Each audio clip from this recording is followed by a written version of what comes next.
nice.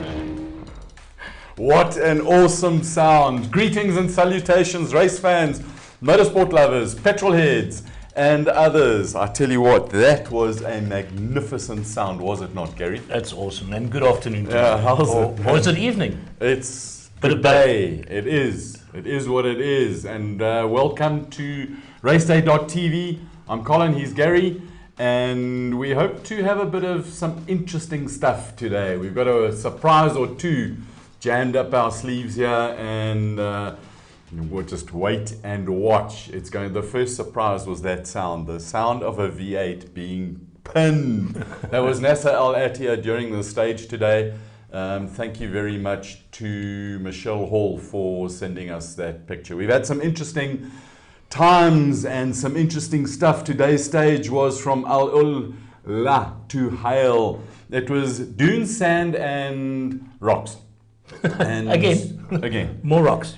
The thing is that they're going up the left-hand side of Saudi Arabia, turning around the top, and then coming down the right-hand side as one looks at a map. And up the left-hand side of Saudi Arabia is all the rocks, and on the right-hand side is all the sands. So it's a tale of two types of conditions. And today was the start of some dunes, and you can just see on the map there, the green line on the map. Whenever you see this map that we show you, courtesy of Dakar.com, is the line that the support crews grow on, and the red line is the racing stage. So, what happened today? Shall we just mix it around a little bit, Gary? We can do. And start off with the bikes. Oh, yes. Before we get to there, if we can remove that map, and got some interesting stuff going down there. No, it's lacquer. I'll tell you what, there's stuff, guys. There's surprises in the brew. The technical crew have got rabbits they're pulling out of their hat. I'm super excited. If you have any questions and queries or things that you'd like us to address, please put them in the comments thingy line at the bottom, and Gary will look after that and bring them out. And we have got an answer. Somebody asked a question about hearing directly from Glyn and Janil. Yeah. Got that covered. Watch this space. So, what happened in the bikes? I believe oaks are crashing. Guys are crashing, and they're finding it pretty cold. So, unfortunately, Sam Sunderland, who was running in the top 7, had a crash, and fortunately not unconscious or anything like that, but he was quickly attended to by the medical staff. He was not unconscious, so he was okay, yeah. But the injuries was such that he withdrew from the race. So I believe his shoulder and back is fubal. That's right, correct. I tell you what, the way those guys come off the bike. Especially when we were talking about rocks yesterday and the tires. Now, if they're coming off on that sort of stuff, that must be a pretty painful coming off, big off. I wonder, look, the bike can do, I think they regulated to 160 k's an hour. Yeah. I think. Cars, there's all the theory. But I mean, even if you come off it, the ground is hard. It is. The ground is moor of a hard. So who won today, and talk us through the bike stage results, Gary. Ricky Barak won it. Won the stage. Let me just open that again. Toby Price won the stage by 1 minute and 12 seconds over Pablo Quintelino, and then third place was Andrew Short. In 7th place we had Ross Braun coming in. So hold on a minute. Where my Hondas? There's only one Honda in it, and that is Ricky Brabak. Yeah. Right? He finished 3 minutes and 3 seconds behind the leaders. But so Ian Pepper's KTM won it, or is it Ian Pepper's Husqvarna? Or is it? It's a blue thing with the orange stuff, yeah.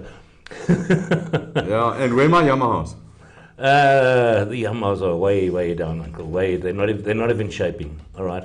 Oh, come on, you can't tell me that. Yeah, man. and then as I said, Ross Braun came in, kept his head above water today. He finished 9 minutes and 42 seconds, and that leaves him overall standings. He is sitting in 14th position, 1 hour and 12 seconds behind the leaders. Okay, yeah.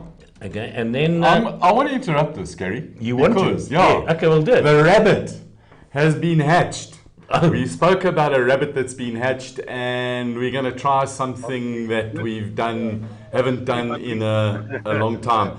And Hi I guys, believe good evening everybody. on the picture, Got back Wade, from one of those long stages, 162. They call it Dune 1 or Stage 1 dunes. So they are not that tricky, but up and down. Lots of camel grass.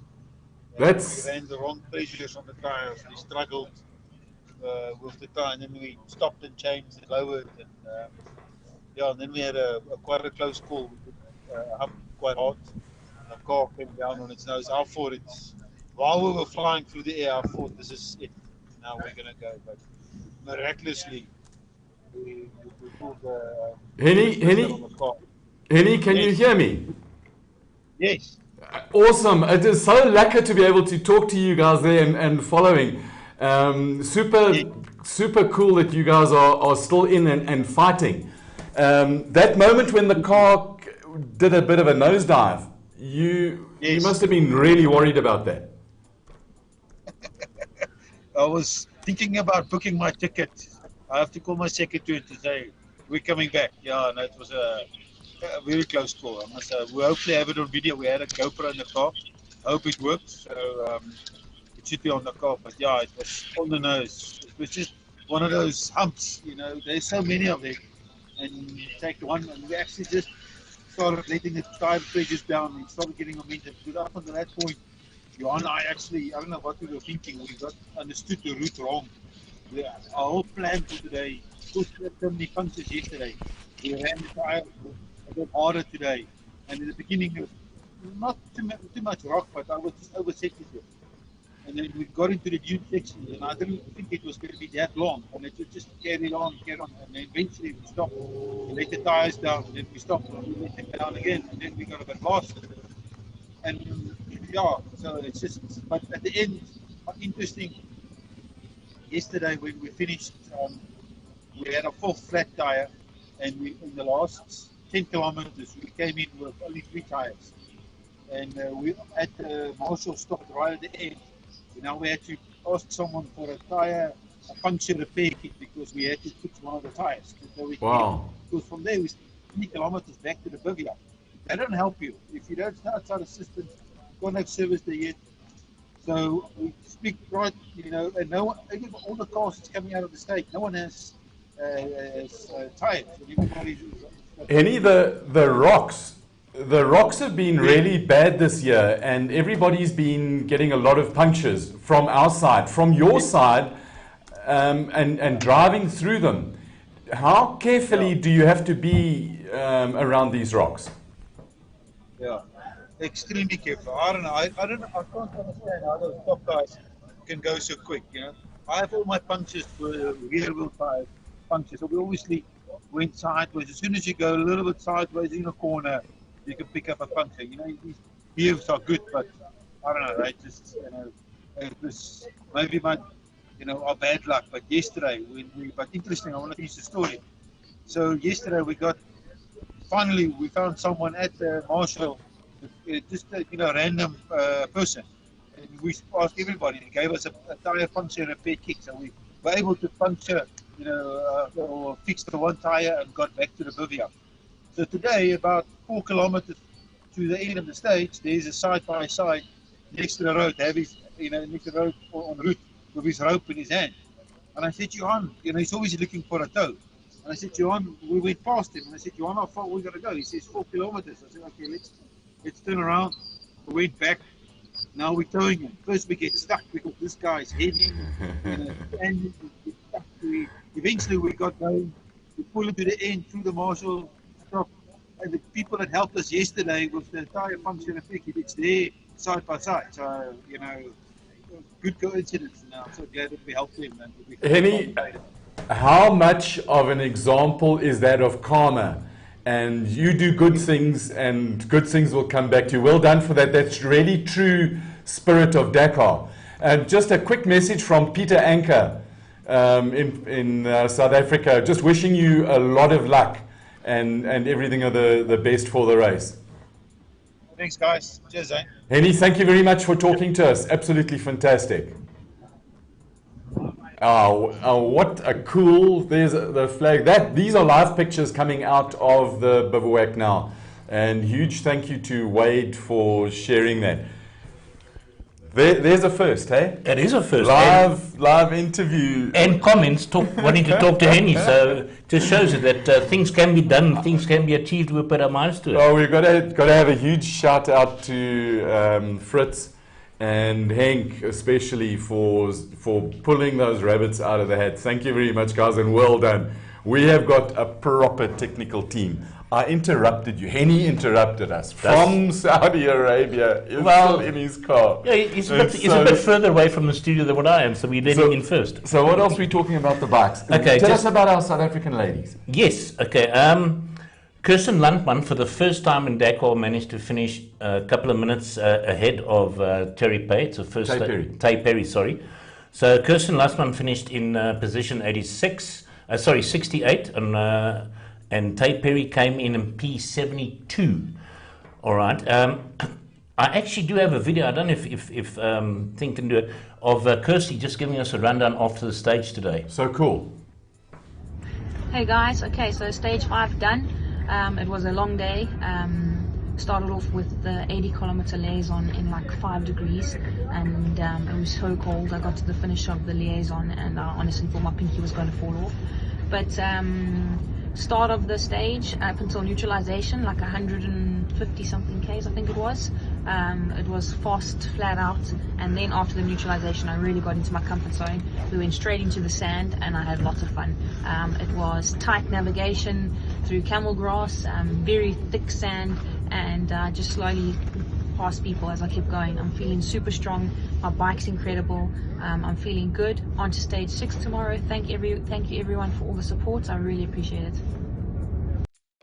There she is in her motorhome in the desert, with beanies and jackets and all of that. I believe with going up into the altitude, the bike riders got seriously cold. That's right, they got very, very cold. Some of them even lots and lots of layers, I'm told. That's right. And tomorrow morning, they've got an early start.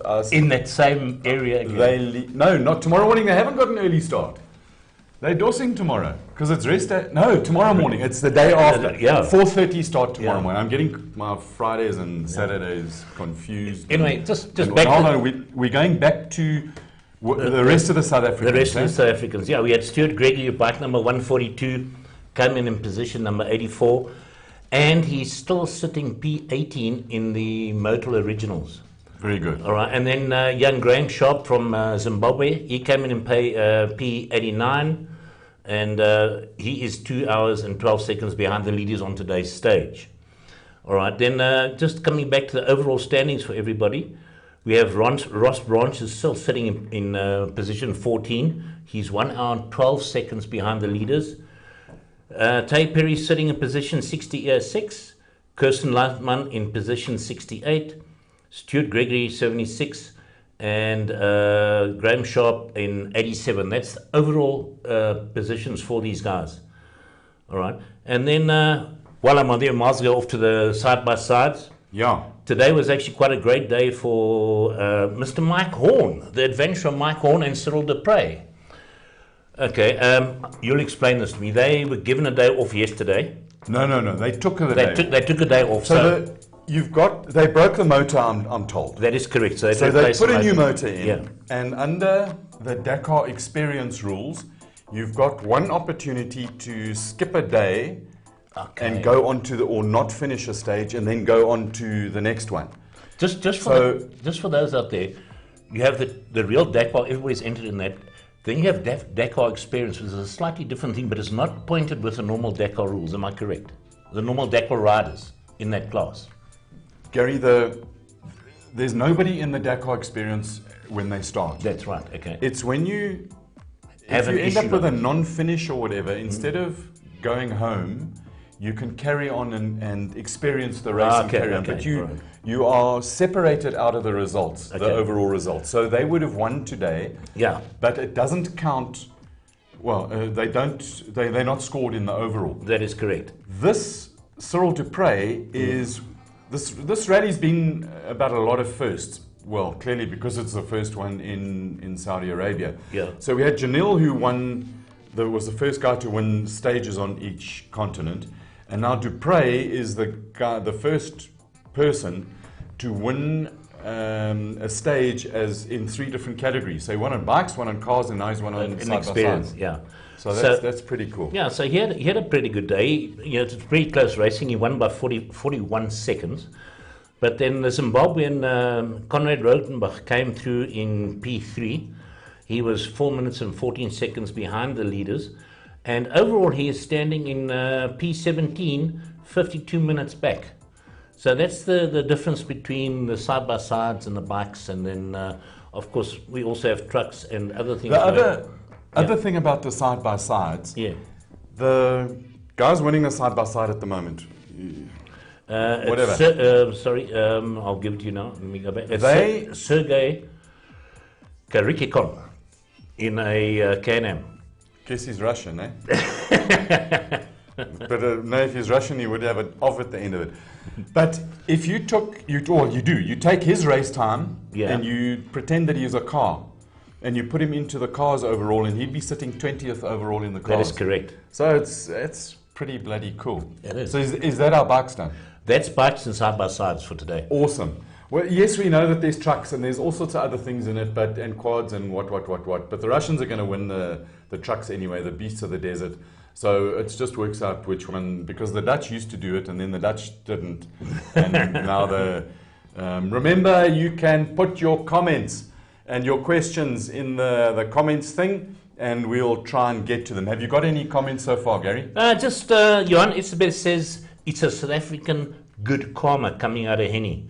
And well done, and keep it going. That true spirit of Dakar, of going to help somebody. Yeah. And just because you can. Yeah. We actually mentioned yesterday with one of the bike riders, Gregory, that actually stopped to help that other biker.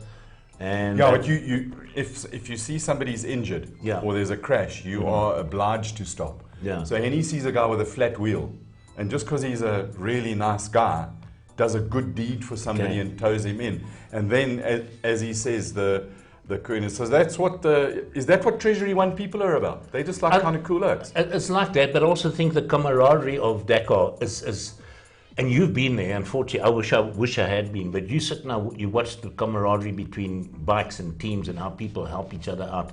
So that camaraderie for everybody just to enjoy the full 10 days of Dakar or 17 days of Dakar, depending on which continent you're on. Some are not longer than others. They follow that age-old life rule. Yeah. Life rule number 1, don't be a doers. Is that what it is? Apparently. That's not what you told me. That's what you told me earlier, but I won't go there. So, just in the overall. Yes. Just listen to this. And are we on the cars now? No, in the bikes. Oh, okay. Walkner, Boat, Branch, Benavides. Branch, we're claiming him as a Southern African. And, I mean, this guy has truly hit the big time now. And I hope, KTM, you watching, go and sign him up, or Honda, or Yamaha, or somebody who wants to go and win Dakar soon. Ross Branch is your man. Just by the way, Kevin Benafides, he's the brother of Adrian Benafides that injured himself so badly 2 days ago. And they're brothers. And they finished. They were finishing, but the one brother's out because he got badly injured. And the one brother. And they're both Honda riders. Awesome, right. Are we done with that? Should we go to the cars? Yeah, let's get onto the cars because you got some exciting stuff there that you got from other people. It could be. So, if Fritz can stick up the stage results for the cars. So Carlos wins again. And Carlos, Nasser, and Peter. Same podium as yesterday, just moved around a little bit. This is, the big dogs are out to fight. This is absolutely, this is war. Carlos Sainz, this was his 34th stage win. And we're talking about coincidences. It's same as Nasser Al Attiyah. He's also won 34 stages. So cool to see Janil 6th and Fernando 7th. 37 seconds Fernando Alonso finishes behind Janil. And then I didn't quite get permission to play the voice message that I got given, but I got permission to kind of transcribe it.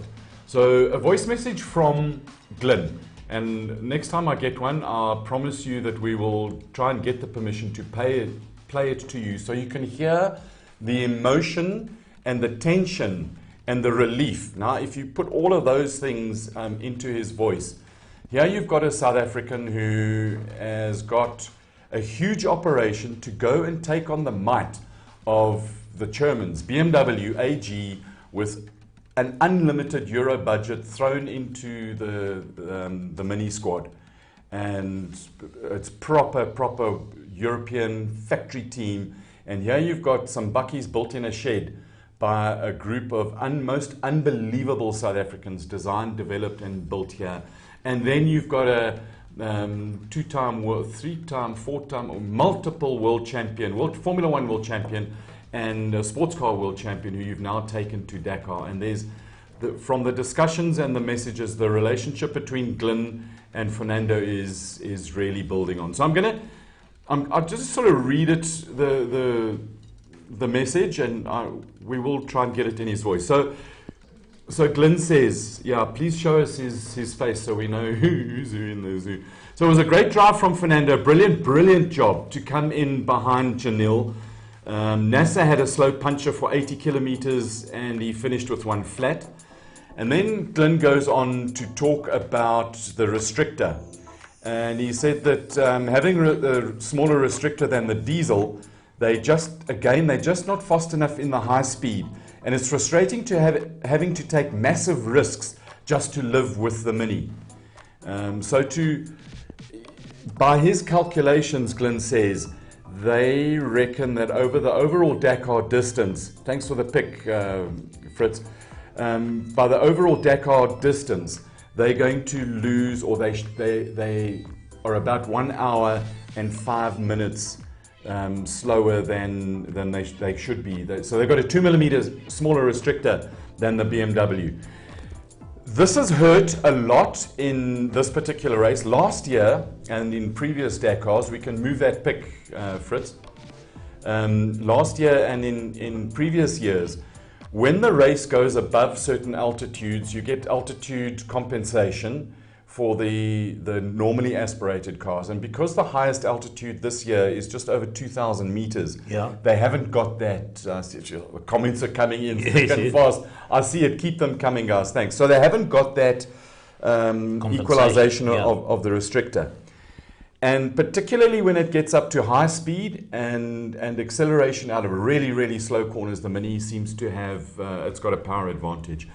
So the other thing that came out of that is that Glyn is going to have a severe talk to Janil and ask him nicely to wikkel a bit. But we do know that both Janil and Bernard ten Brink are suffering badly from flu-like symptoms. They're basically sick as hell. The doctors are pumping them full of, particularly Bernard, they're pumping them full of all the legal stuff, the Rechtmarker stuff, to try and get rid of the flu symptoms and to keep them going. Yeah, whatever they can. So they're doing whatever they can. So eighth, and you will have seen on the results, eighth was Yassir Seerdin and Kuzmich Alex. We haven't heard of them before, so they came out of the blue. They 4 years ago, they last raced and finished second in the T2 class. That Yassir is actually a Saudi citizen. That's correct, Gary.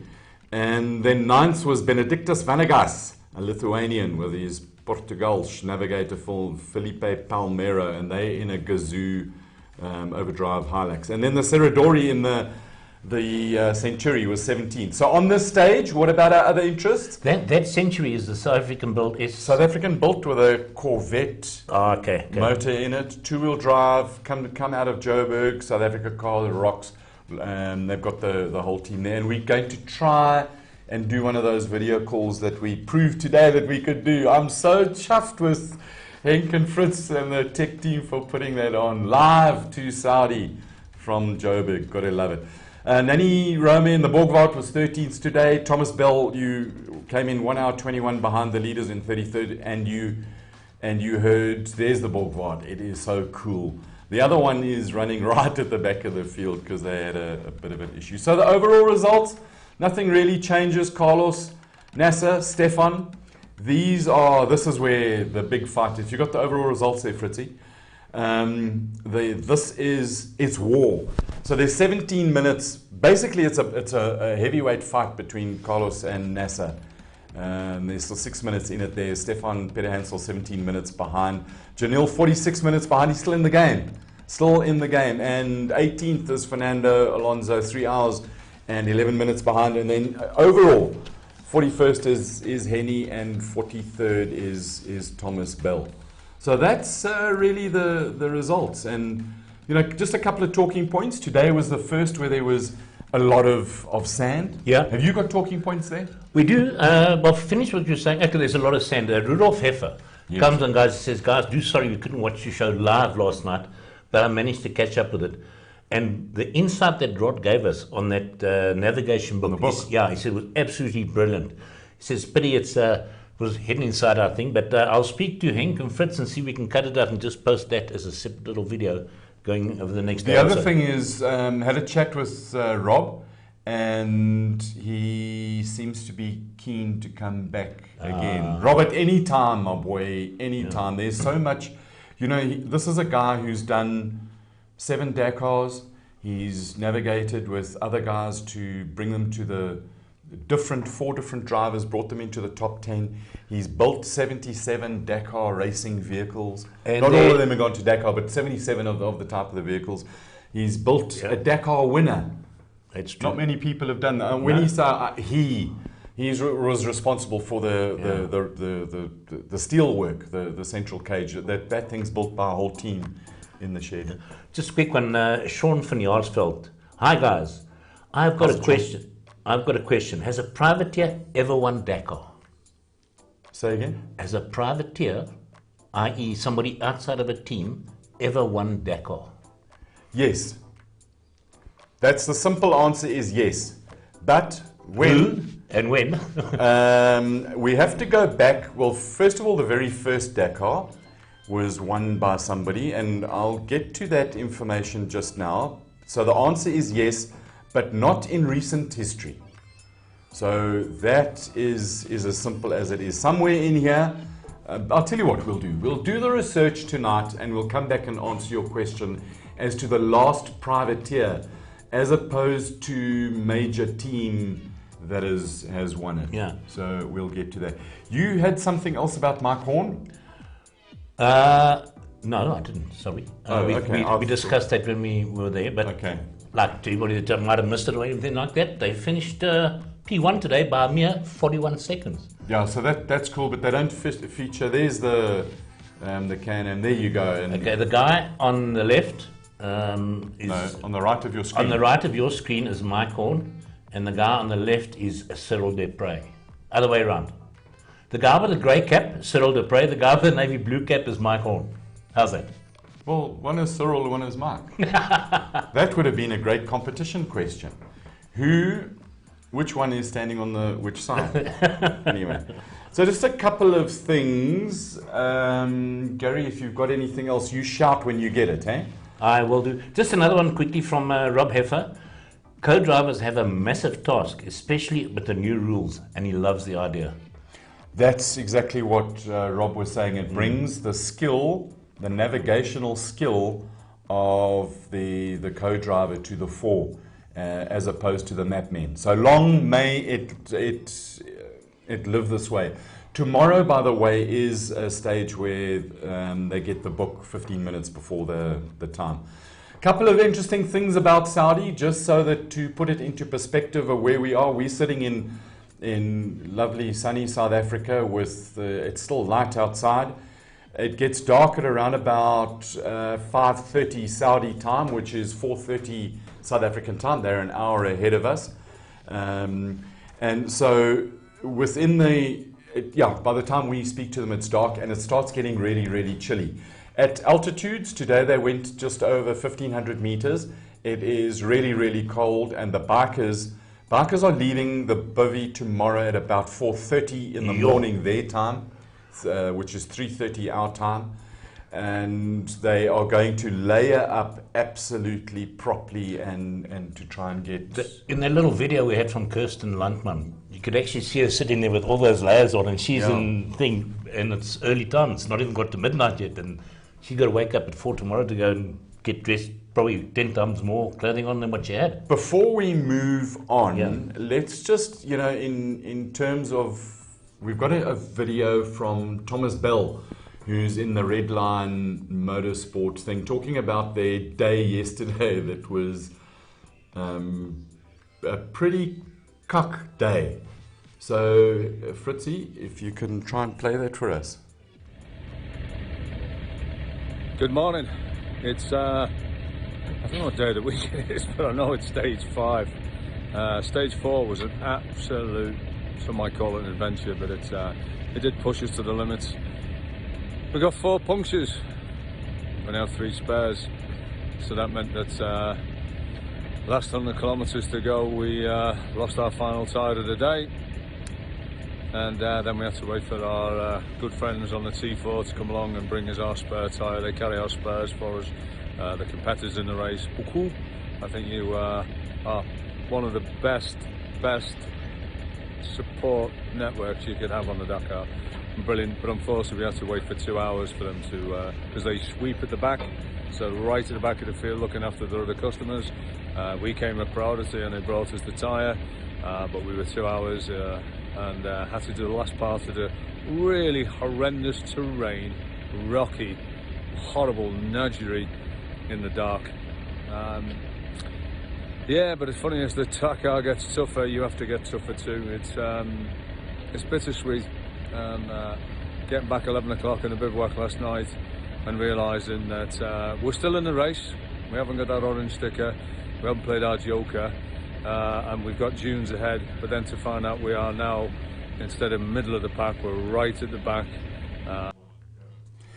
And their team worked until 3:30 last night, or this morning, their time, trying to get that vehicle all prepped and serviced and ready to go. So they grafted their asses off. And I mean, that's what Dakar's about. And we've got one more day to Raceday. So Raceday is on Saturday. Yeah. And we've got a couple of surprises coming to you on Raceday. But we'll hold that for Raceday. Just a couple of other things about the bivouac. It turns out that there's been a lot of, because this is a 10-year project, the Saudi government or the Saudi side of the organization have put a lot of money into infrastructure, and they've built really nice bivouacs. We might even have a picture of Terence's favorite part, his toilet.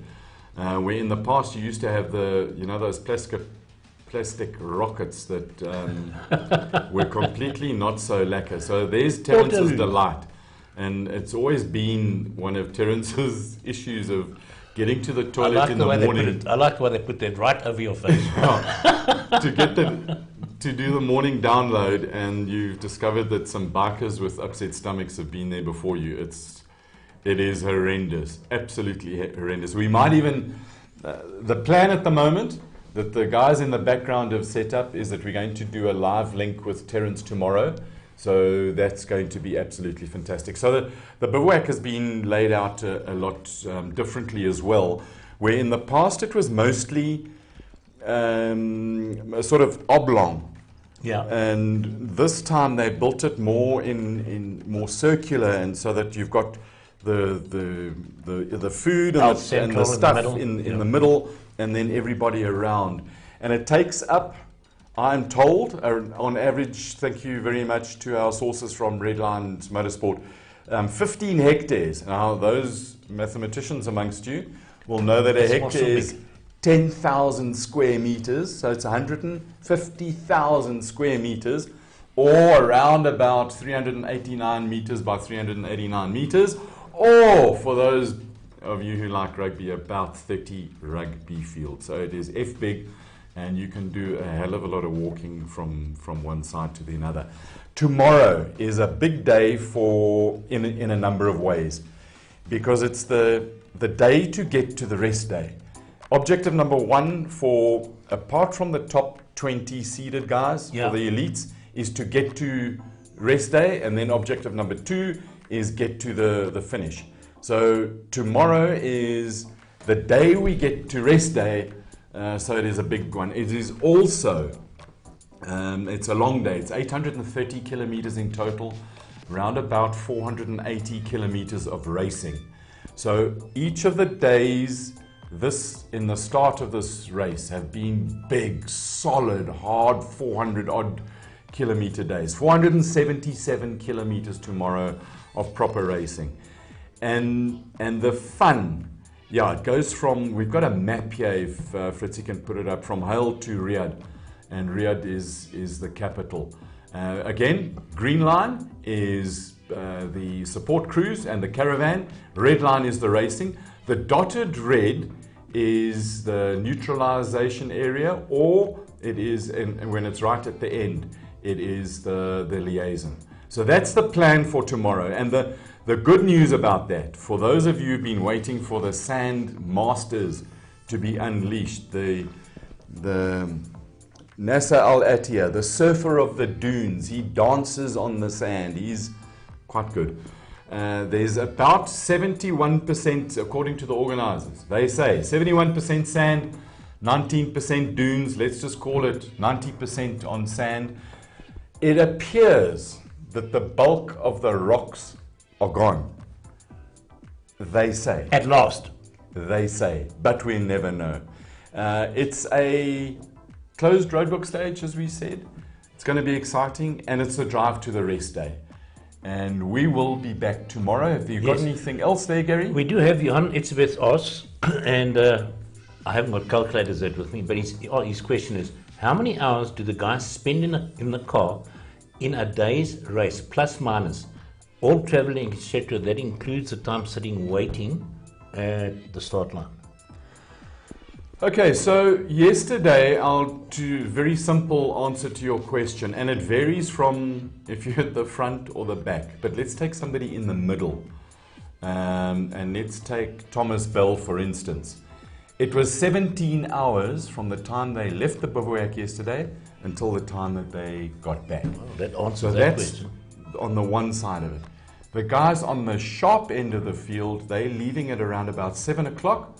And they're back at 1 o'clock. So they're looking at about 7 hours, 8 hours from leaving bivouac to get back to bivouac. So it depends on where you're running in the field. And just for instance, one of the cars, while you here, one of the cars today, the guy right at the end, he took the gap. It was, or they're still running.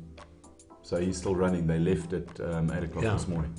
So 8 o'clock their time, which is 7 o'clock our time, so basically 12 hours. Mm-hmm. So it can be a super, super long day if you want it to be. And that means I need to go back to my production notes, and it says on my production notes, the end. And as you say that, Johan Straden comes up, check a Fred, enjoy the show, see you tomorrow. Cedric Fry, thanks for awesome show, guys. Johan Etzebeth, bliksem, 17 hours, and we complain about driving to Cape Town? Well, if it takes you 17 hours to drive to Cape Town, Alex, then you've got a problem. Because Cape Town should be a hell of a lot shorter than 17 hours. I mean, some say that a lot of guys have done Cape Town in, I'm told, less than 10 hours. But I've heard that as well. I wouldn't risk doing that, because we're responsible adults. And we don't exceed the speed limit, and we don't drink and drive, because that's been a doers.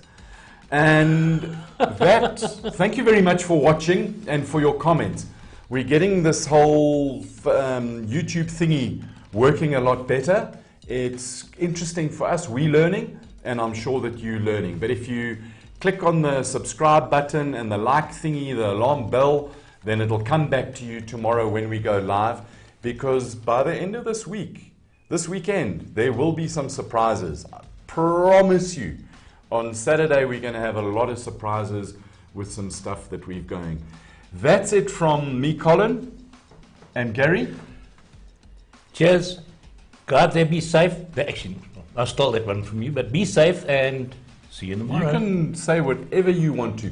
Thank you very much for joining us. Have a wonderful evening. Join us again tomorrow at 6 o'clock South African Standard Time on YouTube on Raceday.tv. Have a lovely evening. We're out of here. Cheers.